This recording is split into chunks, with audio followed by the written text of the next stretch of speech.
Shinji and Warhammer40k, Chapter 47, The Last Love Song, Part 2a.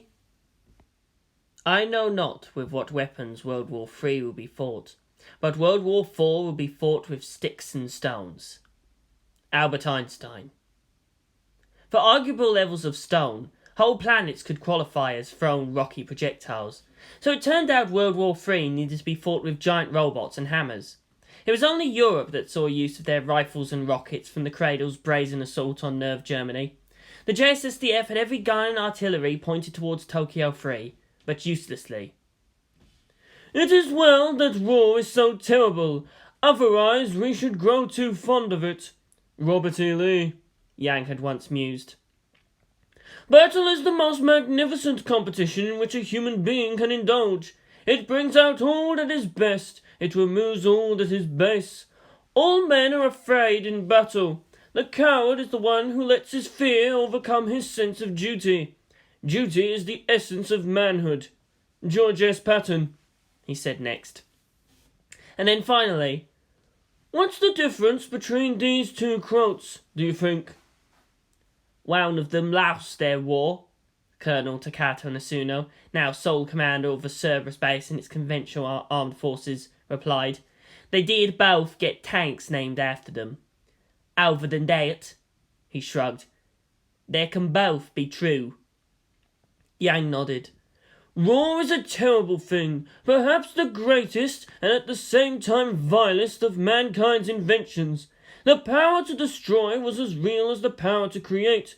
The one who can destroy a thing, no matter how precious, has power over that thing. Now we know that Second Impact killed more humans than in all the wars in all of humanity's history, orchestrated by the arch murders of SEAL. The Recess Wars after it clearly showed that war was a preferable way to gain an advantage. It was only in these past 100 years, no, the past 20 years prior to the changing of the millennium, that we humans have temporarily believed that conquest was not a valid reason for fighting. That veneer was stripped away." "And one you put back through more fighting, Yang Sensei." The man of miracles chuckled and rubbed at the back of his head. "As they say, war never changes.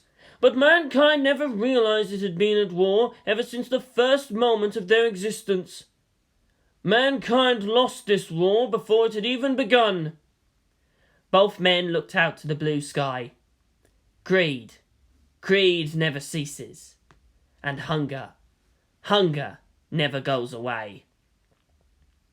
High above, as the moon cracked and boiled and steamed, as Pluto and Charon, dwarf planets made mainly out of ice, shattered slowly into sparkling splinters, it was the eternal testament to those who are more human than human, to commit celestial bodies to a fight, the sheer daring of those sworn to the shadow moon. Those who followed the one who killed and tortured the weak, so that they might find the strength in themselves, the one named Kaworu Nagisa. His pale, delicate face only had a minute frown as he watched. He chose to play the villain of the piece, because light couldn't exist without shadow. He wouldn't be alone. Always mankind would struggle. With him, against him, he would be the new Lucifer. Mankind had an instinct for patterns and stories, hungered for a life that made sense. And so the gift of a narratively appropriate opponent was perhaps the finest gift he could give. Who could wage war against their very own hearts? His victory was ever-present and eternal. If only that person would just cooperate with the plan. It had already been a day since the event. A shuddering wave of relief spread as people could finally sleep. Blissful slumber. How much they'd taken it for granted. But now they were awake, receptive, and ready to take the choice between being pissed off and panicking like animals. Now that everyone all over the world realised just how close they came to extinction, the trend was of a much more informed, rational panic. Ritsuko Akagi was rumoured to have said, "Damn it, Misato, I'm a doctor, not a spin doctor." "Are we gonna die?" Sakura asked her brother. Toji Suzuhara kept his eyes glued to the screen. The moon and the cracking globe sticking out of it, just unimaginable power. If that had hit the Earth, that would have been more than enough to end all life on Earth. That was Pluto. It was almost as big as the moon. But neither broke apart. Why? He expected the world to end in hot flaming rocks from heaven. In some way he was feeling cheated. When one used moons as projectile weapons, he expected earth-shattering kabooms. "Yeah," said Nozomi, youngest of the Hiraki family. "Not nearly enough Daka." And then the other planetoid of the Trin body system, Sharon, appeared to further ram the moon into Lilith's face. The children of Hiraki and Suzuhara, families now tended to hang out with each other. Toji and Hikari were teased about their relationship, of course, but Nozomi and Sakura were fast friends bound by their secret book. Kodama still had to work to support her family, but it was easier when there were two others who could babysit. Ada, who came around now and then, didn't count. He was just one more to watch over. His level of maturity was considered even less than the two little girls, ever since he started to put cogs and skulls everywhere. NASA's ongoing live report was just as surprising. "Pluto may look as large as the moon, but a lot of that is just ice. Our moon is almost entirely solid rock. Even combining the mass of both Pluto and Charon, it would only be 17% compared to Luna. There's enough of a difference in mass that the two planetoids would rather stick to the moon than pull away to hit the Earth. Fragments that were shot out will crash eventually. We should expect a lot of space debris to hit soon. The damage will be severe. But this is not actually all that life-threatening." "Are you serious?" the reporter asked. "Please, are you sure? There's no chance you'd have to take this back later, would you?" "Pluto and Charon emerged from between Earth and Moon, and impacted to add velocity to the Moon's orbit. It has driven the Moon away from the Earth, and yes, eventually it may drift out of position. We would be more in danger of losing the Moon than having it crash upon us." "Well, that's a relief," Kodama said from the kitchen. She brought out pineapple slices as an afternoon treat. The two little girls made a face, but she insisted. It was delicious and nutritious. "Eat it! You'll grow up to be big and strong, you must." "Things often look worse than they are. This is good news for a change." "No, it isn't," Toji replied. Kodama placed a plate of pineapple slices on the low table and sat on a cushion opposite to him. She stared at the young man and thought about how he'd matured considerably since joining with the militia. He still looked like a blockhead, but she could tell what Hikari saw in him. Hikari herself was out there. It was her shift helping with the medical volunteers. Nozomi and Sakura each took a slice, then left to play at the bedroom so they wouldn't be forced to eat any more of the sour sweet rings. "What do you mean?" The lesson was clear. It wasn't just a unique event.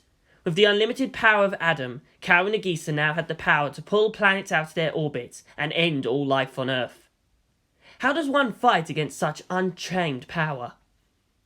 Toji had his fingers bound together, except the index fingers pointed up, like he was holding a gun up to his chin. "It's more than just the power needed to do this, it's the precision. Nagisa's saying he could have ended us any time. The angels were holding back, and this is what he can do when he's not holding back anymore."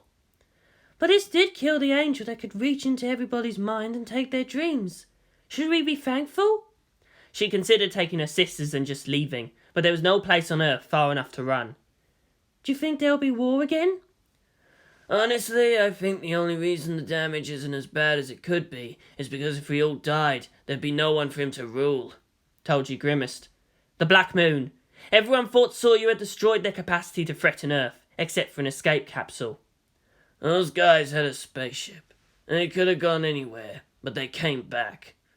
"They still helped. I think it would be tacky if we were ungrateful for that." Just because it's not nerve this time? They stole your thunder, she thought, and how you people react to that overpowering force can make you look childish, and only after the glory of being considered the saviours of the human race. Exactly like what Nerve accused the Black Moon family, right? Hypocrisy. Toji shrugged. "I'm not sure what will happen, but since you asked, will there be war again? No, there won't be war again." He looked up, and Kodama felt a chin run up her spine at his glance.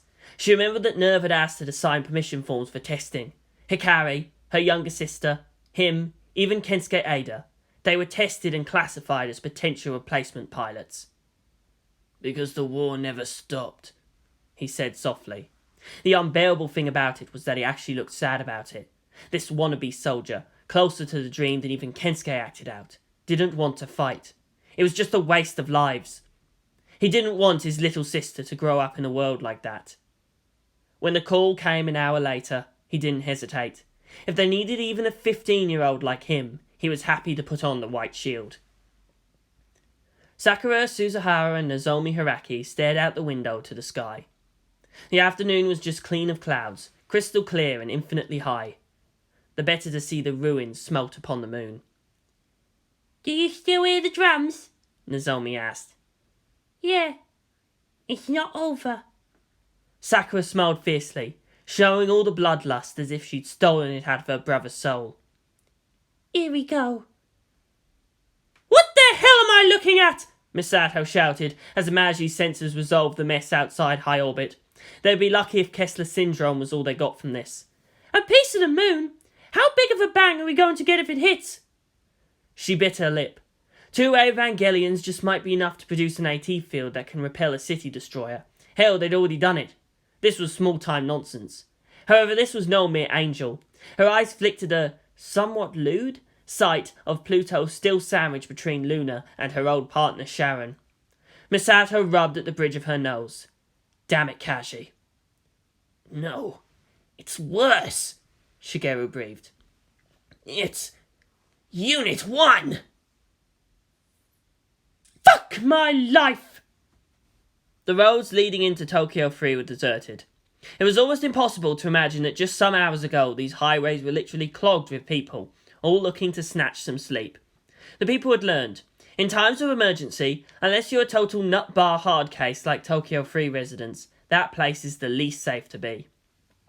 The JSSDF pondered their own contingency plans of someday needing to assault the area and kill off all of Nerve just in case, looking up at the sky, and a man just sighed. "What's even the point anymore?"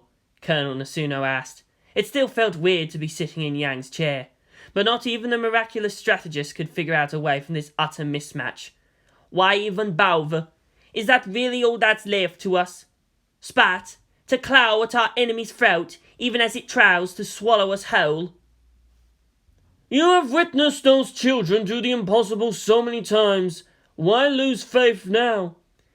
It's not that I don't have faith they'll pull through, but what's the point in going on alert? Our guns, our weapons, our nukes, all our plans. Worthless. We don't have any power to change things. We are ants in the shadows of gods. Yes, you do. The struggle alone gives it meaning. How you meet your death matters very much. Well, that's good to know. Note! Yang, you're dead. The mere fact that ghosts are a thing now is part of the reason why I just want to crawl into a hole and pull it behind me. The dead man laughed. I am but a part of the collective unconsciousness. This was not as planned. But before he faded away, he managed to say, Trust in Katsuragi. All out the order is washed away. The plan still survives and China is ready. No matter what happens, that's all you have to do. Refuse to die. Refuse! The former officer just snorted and shook his fist at the empty air. I refuse to accept all this nonsense. First you all disturbed what it meant to be normal. Now what even is reality anymore? The moon was slain to stop the birth of a god. What were human weapons, human will, humanity's hands raised in multitude compared to that? It failed. How does one fight such a power that can't be killed by even that? Fortunately, even if it failed to kill her, Lilith was injured. Without the Red Earth ceremony, she couldn't access enough of her power to activate the anti-AT field that would dissolve humanity. The Red Moon would have done so, eventually. Now, however, she must take direct physical action within the Chamber of Gulf. Her theft of sleep was spurred by something deeper. Lilith was more than Adam, who was just a biomachine, a terraformer reborn again and again as life reaches critical mass. She was the first and last form of mankind. The child must move into the space left by its parent. This is the order of life forms that change, life that evolves. Children are not clones of their parents. The plague of mortality is not that it is weak and will vanish, but that mortals can know regret. Mistakes, mischances, and words left unsaid. Not love, not wealth, not power. Nothing saves them from death. Unless, of course, the parent refuses to die. Among the many seeds of life, there came to be a serpent that grew alongside its roots. If this was the original intent of their creators, to create something that would carry all the memory of the living past the cage of entropy was unknown. There was power in such things. She is the mother that devours her young. She could possess malice. And she could laugh. And she took a planetoid to the face. And laughed. And she burned. And laughed. And she fell. And her hilarity knew no bounds. This has happened again and again and again. Mankind was born to create Lilith in their collective unconscious, to be harvested and to be reborn again as a new black moon spawned from their graves. Adam sought immortality in the physical. Lilith was immortal in the ever-changing experiences of the little beings that dared and built and slew each other. It was only fitting that they died the same way they lived. In delusion. In despair. Drowning until that moment of release feels like orgasmic bliss. She couldn't be slain as long as a single human being existed. The technology was just window dressing. The collective unconscious from which a chosen few pulled their psychic might was just another fetal specimen. She drank deep of their terror. She drank of their despair. The sea scraped away at the coastlines. The volcanoes broke apart open. Every second, millions were dying.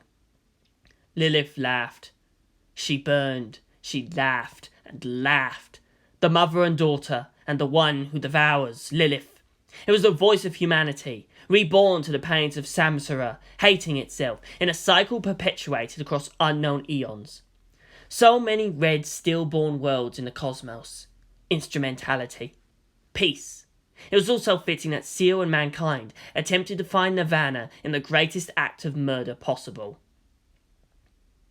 Here were the players in the game. The arch-murderers, Seal. They were removed. Dead, perhaps, but they didn't escape. Yet there were those left behind that considered their works. There were still those who would prefer the grotesque finality of the Red Earth ceremony than to become the fuel for Lilith's parthenogenesis. There was Kaworu and his cadre, now intangible and unreachable. Now holding the might of Adam, the perfect being literally at hand, waiting to pick apart the victor of the next battle at his leisure. Lilith in all her rotten glory. This was the nightmare Yurikari sought to defy. Her face was that of Unit 1, screaming. Then defenders of mankind in Tokyo 3, Nerve and their Evangelions. Though proven to be reliable, were just as sinister and mysterious as the dark side of the moon. Arguably weakest and strongest at the same time. Lastly, by extension, awake and terrified, humanity itself, fighting for survival in a world filled with the darkest powers. Soldiers! Do you know who you are? Should have been silly, told you Ford. A classmate of mine, a teenage girl in that get-up looking like she's from a metal idol group, to be making this speech in front of real soldiers. But it should be even sillier for me to stand here with real career soldiers. Standing in parade formation were all those soldiers who had decided to join up with the Katsuragi Declaration, and they knew that they had basically killed their careers for this. That a group of teenage auxiliaries stood with them, though somewhat to the back, should have pegged the alarms of a dictatorship in the making. It should have felt ridiculous. Only Kensuke liked this sort of thing. But this was deadly serious. You are the ones who stand at the end of everything, Mana Kirishima shouted. You understand that there are powers that all our guns, our tanks, our bombs can't hope to defeat. But there are those who can.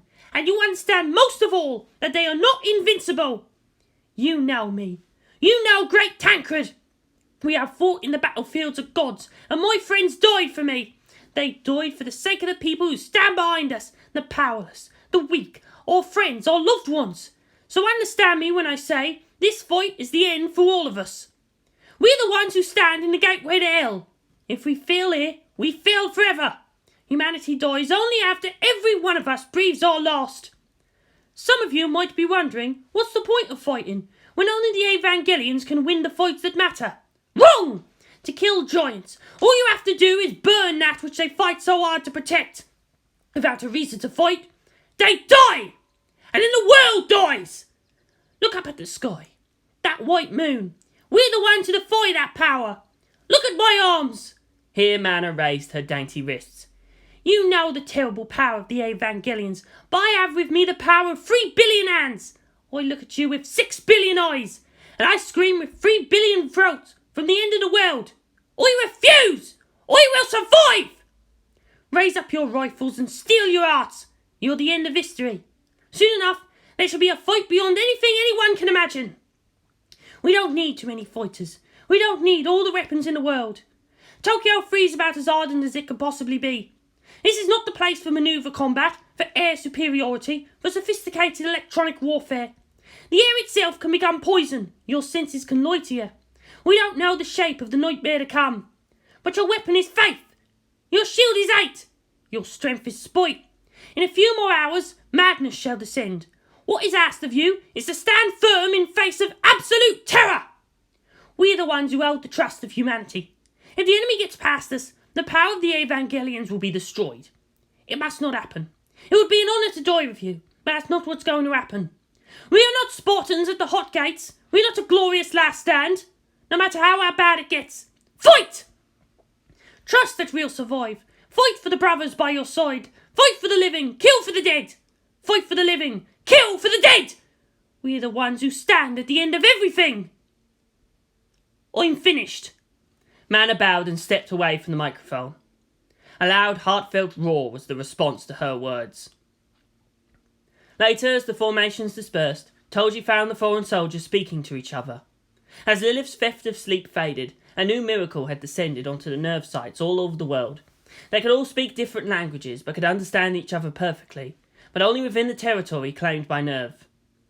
A Krieger with his face hidden behind a forbidding gas mask, and Toji was proud to not even flinch anymore. He found Akari a little bit later. What are you still doing here? The girl looked confused. Why shouldn't I be? You should be with your sisters. Things are probably going to get really bad around here. Then why aren't you with your sister? She replied, shaking her head. Even I can fight in some small way by helping with the wounded. And I think, somehow, it's that feeling for wanting to fight for those we love is what's more important than having just one more gun. Toji groaned and put his hands on her shoulders. Hikari. He pulled her into a hug. Thank you, The teenage boy whispered. Don't die. Don't die here. I'm gonna do my best to live to see you again. Don't die. Hikari tapped at his own back in return, and then she bent her head to the side for a moment, looking confused. She tapped at Toji's back more insistently, and pointed his attention to what's going on behind them. At least, don't be like that. There, Kensuke was kneeling on one knee, pressing his forehead into the chainsword someone had unwisely decided to lend him. He prayed. Omniscia, grant me the strength to change what I can, the patience to accept what I cannot, and plasma cannons for hands. Amen. Mistakes made in the past cannot be revoked.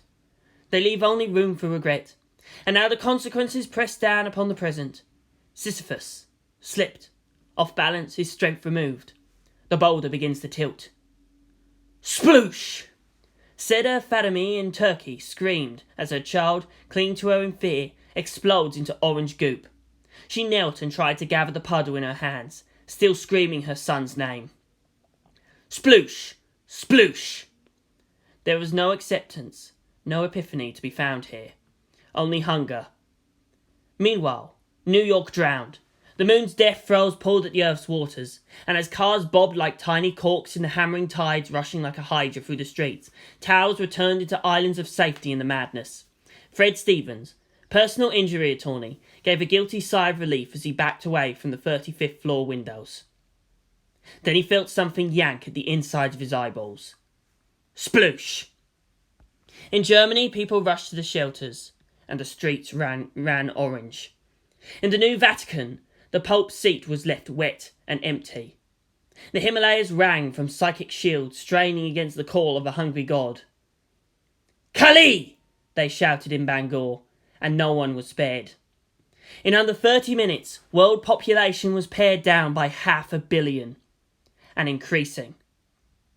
A blue-haired girl looked uncharacteristically stern and said only, "No." Her palm was pierced through. The smell of burnt flesh hung over the room as a psychically charged blade cauterized the wound. She closed her hands into a fist, uncaring of how the blade tore open and cooked her fingers, and pulled to rip the lance out of its wielder's armoured hands. There was no hope left for mankind. But that's all right. Mankind didn't need hope at this juncture. They had a red-haired girl in a red Evangelion. She held a hammer. Lilith broke through the atmosphere, Unit 1's armour still dully glowing from the heat of re-entry. Gouts of E-core flowed across its body, steaming and yet forming new flesh, new muscles, new organic armour plating out of nothing. Having just survived the dwarf planet to the face, she was wounded and yet the strongest she'd ever been. It roared, and the sound made the world shudder. Literally. It travelled across the world in impossible speeds, and it echoed in the deepest portions of the human soul. Petrifying, yes. Maddening, yes. But also triumphant and with infectious joy. As if to say, Tokyo free! I've returned! Asuka Langley saw you only laughed and raised her hammer like a baseball bat. You idiot, she whispered. You think you're so strong now? You really think we're so weak after all? You just made one big, obvious mistake. She twisted her body back, held the pose for 3 seconds and swung. The world exploded in red and gold. The distance from the moon to the Earth was approximately 1 light second. Heavy Unit 1 wasn't travelling all that fast, but that still left Tokyo free with little more than 2 hours to prepare. For the 2 weeks prior to that, Masato Katsuragi used every dirty trick she knew to bring as much of Tokyo Free's dedicated anti-angel defences online. A Shino lance cannon fully charged, locked on and ready to fire, reported Shigeru. The country's entire power output for the past 12 hours were fed into its capacitors. Fire! Masato ordered. The Yoshino lance cannon flashed, discharging all that saved power in a second, a burning needle focused onto a single point, inducing conditions similar to what's inside the sun's core. It tickled. No. AT field detected. Target has no change in velocity, Mai reported. Masato angrily slammed her palms down on her console. Lilith laughed some more. 2 giants stood waiting at the foot of a mountain. The attack happened so quickly, it was over by the time the pilots could get to their avers and deploy. Hurry up and wait. Mayumi Yamagishi was familiar with one of the 2 states of military life, the other being snafu, since unlike the 3 at Tokyo Free, she never displayed any sort of overachievement in the realms of making physics her bitch. It was the waiting that was always the worst part. Yamagishi! Asuka opened up the comm line. You know I respect you as a fellow Ava pilot, right? Mayumi managed to suppress a squeal of pure happiness at the praise. Thank you. No need to soften the blow. You think I'm just going to get in the way, don't you? Even against a normal berserker Ava, yeah. This isn't your battlefield. Your Ava's special trick is extendable limbs. It's like saying, here, let me give you a hand closing the distance so you can pull out my internal organs even sooner. Ho, ho, ho, Merry Christmas. What's the problem? If it was an angel, we couldn't predict what his powers would be. But it's still just an Ava, isn't it? In the half-second Mayumi's brain caught up with her words, she had to slap herself. Oh, I'm sorry. That was stupid. Listen, this is something we haven't told other nerve branches, but I'm so synchronized with my Ava that I don't even need to be inside it to control it. Ayanami can do that, since her prototype is a lot dumber than our production models, but being half angel, she could use it to offload the strain on her human body when using her angelic powers. She could even generate AT fields without triggering the alarms, just because Ibuki flagged the Magi to ignore her unique signature. Now there's no reason to hide. Outside of the Evangelion, she could kill us all faster than blinking. Truly, we live in a heroic age, Mayumi thought. Asuka continued. And Shinji? Well, Principio Eternus. Mayumi adjusted her glasses nervously. Asuka bared her teeth in a humorless grin. That goddamn thing runs on goddamn bullshit. If it was just an angel, we would be better off. They'd be a lot more predictable. No, you all run on bullshit and hacks, Mayumi wanted to say. Asuka cleaved through the Earth's cradle, which was like 2 kilometers thick, with a hammer. At around the same time, Shinji was all suddenly ice dragons. It was just a pity Ayanami didn't get the chance to show off. Asuka was still talking. And if this is the angel Lilith running the show, we've got something coming to us that can survive getting a planet dropped on its head. The open comm link temporarily buzzed with something that suspiciously sounded like Kensuke Ada's voice shouting, Not a planet! Mayumi looked confusedly out at the countryside. Well, I don't understand. If that's the case, what can we do about it? All I can do is fire support. The problem is that I'm going to have to keep it busy. That long-range fire won't be able to get a good lock. Don't wait. Don't worry about hitting me. Your firepower's designed to restrict its range of movement. Ayanami's face appeared in a new window. Dr. Akagi's Operation Danmaku. And just as quickly, she was gone. Damn it, Fifth. How'd you do that? Your sense of timing would be pretty useful right now if you ever could just hold a rifle. A window opened upon the entry plug display matrix opposite the ray Asuka was facing. That is only because you set it up so well, Soyu. By the time Asuka turned her head, all she could glimpse was a comm window blinking out. That girl! Asuka clacked her tongue off the roof of her mouth. We have our own ways of coping, I suppose. Rei Ayanami stood guard over Shinji Ikari's comatose form. Though she didn't have the deep emotions of the fourth, who loved with all her heart, and died in the name of that love, she felt its absence enough to ache with longing. She closed her eyes, and could feel at the edges of her soul that vast, infinite pool of power that was Lilith. People, living their whole lives protected by the light of their own soul, turned into a barrier to keep others away. They would go mad. Repulsive, yet at the same time so warm and inviting.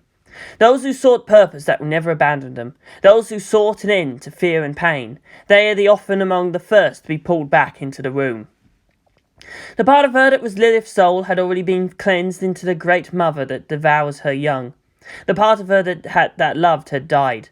The part of her that was Yu Ikari's design, as a vessel for third impact, had already long been deactivated. Her son had refused the inheritance.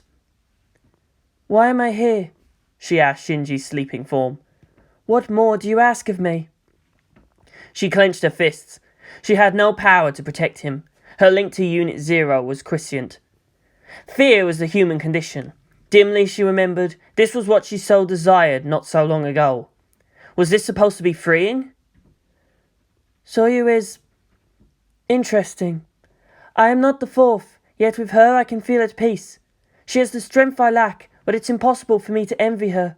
She is gentle when no one is looking. She is innocent in the ways you and I cannot be. Yet we are incomplete. If you cannot fight, you are useless. Is this not simple logic? You sleep and I remain by your side. I am here as a symbol of the loyalty for the fourth. She was the other half of your soul, and we hope that once more logic is defied. You're a lot more talky than the other one. You thinks too much, and that's why you don't got the I am obviously defective. This is non-optimal. Ray clapped her hands over her ears. True, she was known of her physiology and natural schizophrenic, but hearing voices from nowhere was still insane. Better to talk to herself, or to someone who can't answer back, than entertain delusions. Just say it, and we gets to the fun part. There's lots of grots to crump. No. Meanie. Mayumi Yamagishi grit her teeth and made Unit 3 raise its arms. She raised the strongest AT field she could visualize, begging her machine to prove itself worthy to stand amongst legends. She was wearing the full armoured loadout of Unit 0's external frame. Capacitors emptied in seconds to reinforce her efforts. Unit 2 stood with its back to her, and she drew the mental strength needed from the stillness of its stance, the confident angle of its shoulders. One might think Soyu would be itching for battle, like a guard dog on a leash, but it's like in the moments before the storm that the Red Devil was most at peace. Unit 2 didn't wear any extra armour, no extra parts. She was a lean, mean red machine, shedding protection for the sake of speed and agility. The only Ava with an S2 organ. For all the extensive anti-Angel and anti-Ava weaponry that Tokyo 3 stocked, at that moment, Unit 2 just carried a hammer. Not even its impact hammer, just a massive slab of metal on a pole. It crackled with arcs of crimson lightning. Asuka didn't even need to gesture or speak to activate her AT field. Trees and buildings flattened around her. Mayumi grimaced. With her field activated, she could feel how much that piece was deceptive. That right there was enough rage to distort space-time. AT field met AT field in a shower of sparks and violent plasma. Unit 1 was still a shape made entirely out of shadows, trailing gossamer rings woven out of spiny vines. 4 arms clung to the glowing dome, and Mayumi let out a ragged gasp. It's not just scratching my AT field, it's making little slashes into my heart. My actual heart. She put her hand up to her chest. What is that? And then, wham! Slag and impact! Unit 2 finished its swing. The head of its hammer pointed towards the setting sun. Mayumi yelped in the pain of sympathetic feedback, her vision whiting out, her shield broken from the inside. It hung in the air for several moments, as if its very contempt could drive away even the force of gravity. LILITH bounced. The shockwave spread out from the impact point, hit the ground and rebounded, ripping leaves right out of trees and completely scalping the top of Mount Takano. One could almost hear LILITH going, "Queh?" as Unit 1 pinwheeled in the sky, tumbling until it crashed into Sagami Bay. Unit 2 landed on one knee, blasting out a crater. Not yet, Asuka whispered. It was still snowing. Steam hissed off Unit 1's shoulders. The red demon let out a ragged, impatient growl. In the distance, the seas began to boil.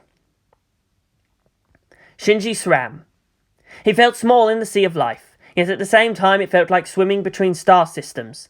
Regardless, he could hear shrieks of distress. Psychics drew their power from the communal unconscious. The old traditions of astral walking was both particularly lucid dreaming and actually being elsewhere. It wasn't just a state of being separated from the body, but being connected to the shared dream of humankind. Those who had the ability to control this psychomorphic phenomena usually had a metaphorical astral self that was very rarely human in its appearance. In the ancient days, this was why the totem animal was thought to guide shamans and wanderers. It was a surprise to his instructors that Shinji's mental existence wasn't a golden eagle. It looked like a small brown mouse. Only careful inspection would show it was an unusually small and friendly Tasmanian devil. But now, Shinji made a clacking noise and realised he had beaks like an octopus. He wiggled his fronds like a shoulder shrug. This wasn't even the strangest thing to happen to him in the past month. He swam. Bits of organic matter, comets, floated nearby, and he ate. As he did so, he found he was getting stronger. More like himself. The cell walls of his bacterium-like body were growing thicker and larger. It is the barrier that allows life to exist. He stopped. Sound was vibration, and he heard that transmitted through this symbolic body. The waters itself spoke to him. Without separation, there is no form. Shinji reeled as possibilities flooded his mind. This simple protozoan form he wore was malleable. Evolution was his to command. Without entropy, there is no potential. Without risk and decay, there can be no opportunities. Impossible tusks of bone burst out of his sides. More flagellates to move faster. An omnivorous diet was inefficient in terms of body mass and protective qualities, but it would drastically reduce the energy spent looking for food. I am become life, the instigator of suffering. He felt stronger, faster, better. And next he saw that being with too many mouths, he rammed it into with new tusks until its barrier popped and feasted on the remains. More to fuel his growth. Spikes were good, but didn't provide complete protection. He saw a thing with a long proboscis that made such defence worthless. Similarly, a creature that left streamers of toxins with every movement. Killing such a thing would have it explode into choking poison, the ultimate act of spite. Against such an existence, mere physical prowess meant nothing.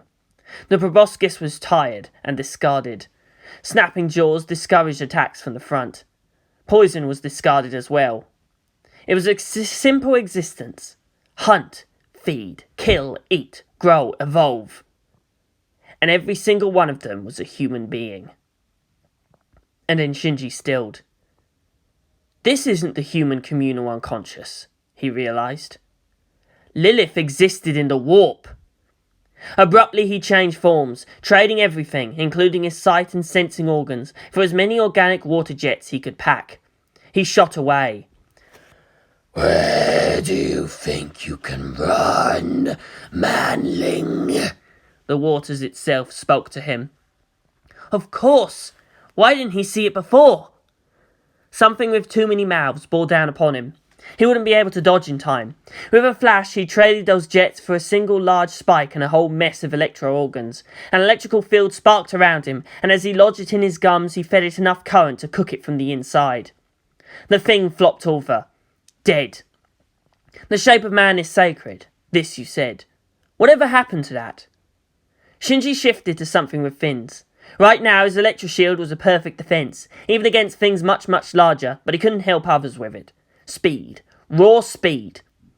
Shinji metaphorically grit his teeth. He only had a limited number of adaptations possible. He could give that to others like him, but it would mean essentially remaking human souls. All around him, souls were being eaten, and he was stuck inside the first primordial representation of the AT field. What was the first form of life to develop the field? Was it for this reason? To protect itself both physically and psychically? No, humanity. You are the demons. I should have just thrown this thing at that damn city, Kaworu whispered. The black moon, or rather the black ring, as what remained of the Earth's cradle was rebuilt from out there in the Oort cloud.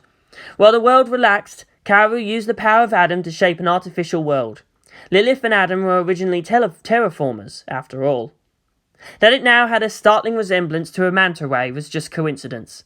It was stealthed, of course. Lilith is the greater threat. Only she could cancel out your own power as Adam. Ikari stunted but killed him. When using your AT field, you could comfortably have done the same thing. He stared at the blue world from orbit. So little. I can't believe I wasted so much time on a petty little thing. There's no point to ruling the world, no grandeur in being a paragon of humanity. What a very low bar to hold. It's good to have a sense of perspective. We understand. You have to beat him to feel closure. Kaworu shook his head. It's not just that. Is it because you two are too similar? Neither can live while the other survives? I felt that way about Soyu, that bitch who gets everything handed to her. Power, Dieva, respect, accolades. But in the end, even she is small time. Sarah smiled at the flash of anger on Kaworu's face. To grow up is to learn how to get rid of the chains holding us down to this well of gravity. What makes us heavy is our regrets. So we understand. If you never settle it, you will regret it forever. I'm sorry. For what? I forced most of you into this. I know you feel that way now, but I don't know how much is the hive mind I specifically designed to further my purpose.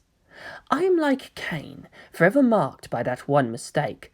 My ascension is mad upon the bones of my follower. I see. He made you doubt yourself. That's unforgivable. Kaworu just sighed. I just don't know if I ever managed to make him doubt anything in return. He lived a reasonably happy childhood, and then became a hero by reason of change and genetics.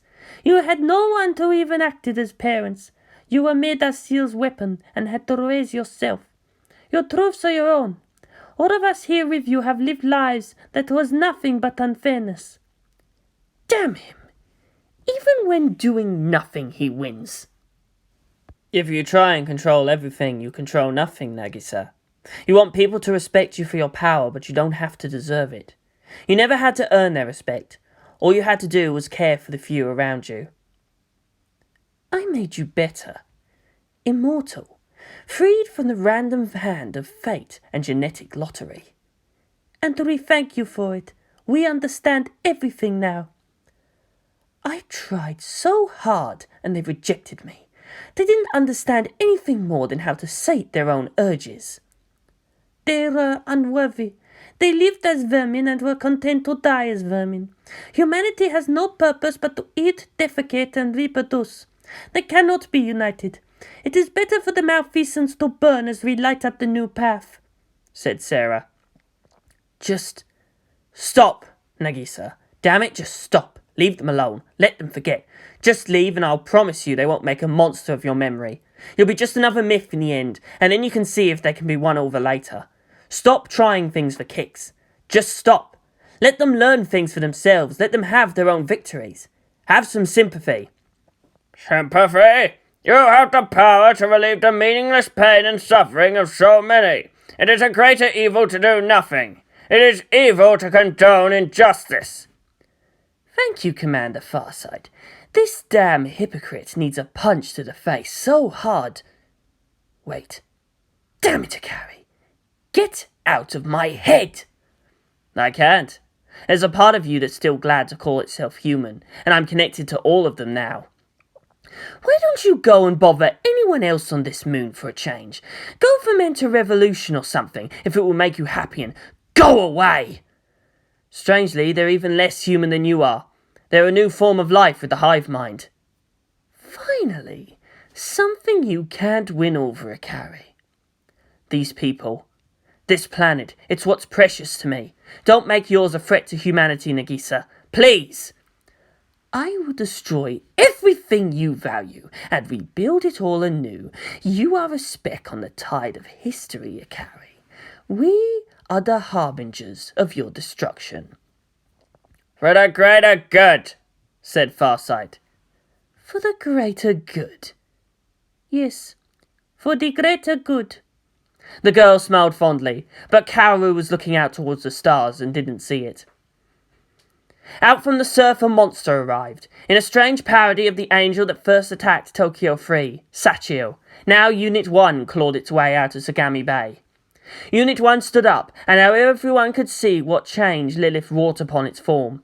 It now had 4 arms for better close combat potential, the upper pair ending in scything claws. Tall pillars of bone rose on its back, like steam stacks on the ship. 6 in 2 rows. It now had a long, spike-tipped tail for balance. Reinforcing strips of bone, flexible like lamella, wrapped around its body and limbs. And yet, it was not as horrific as Mayumi was expecting. Rather than some sleek xenomorph thing with carapace, the body remained strongly simian. There was no grace here, no subtlety, no compromise, no pity. There was no effort given to evoke a primal terror. It was only a supremely efficient living killing machine. Unseen by all, from high above, Kaworu Nagisa muttered, "Gene stealer, of course. Why not? Why the fuck not? Kari, you idiot. She's connected to you too." "You're one ugly bitch, aren't you?" A window flashed open. "You're not allowed to be intrigued by this," said Ray. Window out. Unit 1 crouched. There was a sonic boom. There was a sound like breaking glass, punctuated by a girl's scream, as the corrupted Ava smashed through Mayumi's AT field like it wasn't even there. And another louder boom, as an impossibly fast hammer clipped it at the side of the head. Mayumi gasped for breath. Again, such an inconsequential execution of literally godlike power. It was like the impossible was crystallizing into the possible around Asuka Langley Soryu. Asuka pointed with her hammer as Unit 1 pinwheeled through the air. "Unit 2 doesn't need any fancy-ass pseudo-Latin name. It's not to be venerated. It does its job, and that's it!" Then with another sonic boom, her red Ava vanished, appearing in midair, coming to a crouching stop at a red pane of an AT field fixed into space-time. "This is my Evangelion. My Ava is me. This is my hammer. My hammer is me!" Wham! The infested Unit 1 smacked face first into a cliff. "This is me kicking your ass!" The purple and green machine bent up its waist, grabbing a hold of the cliff face with digitigrade feet, and pulled its head out of the hole. It growled and snapped at her. "And if you've gone and betrayed your master, then you deserve to be put down like a mad dog!" Asuka spat. Unit 1 was about to spring forward, but for some reason that made it raise its head. Round eyes glowed bright yellow, like a deer startled by an approaching truck. A pained howl issued forth from its maw, and it clutched at its own head. It wrinkled in angry confusion and began bashing its face into the cliffs. It glanced towards Unit 2 for a moment, and despite its twisted face, it looked so terribly apologetic and ashamed for a moment. Then it punched itself in the face, enough to crack the bony mask growing around its face armour. The yellow glow faded, to be replaced by an angry red. "So you want to fight now?" Asuka grinned. "Bring it!" Unit 2 let out a muffled roar. "Fuck off, Akari, you pretentious bitch!" Unit 1 roared back. "Well, fuck you too, saw you, you painted whore!" The two Evangelions sprang at each other. It was a cruel choice. That would normally lead to some egotistical young idiot having to make a choice between the life of the faceless masses or himself and the ability to return to his friends. With great power comes great responsibility, perhaps, but it was often too easy to push that into self-destructive ends.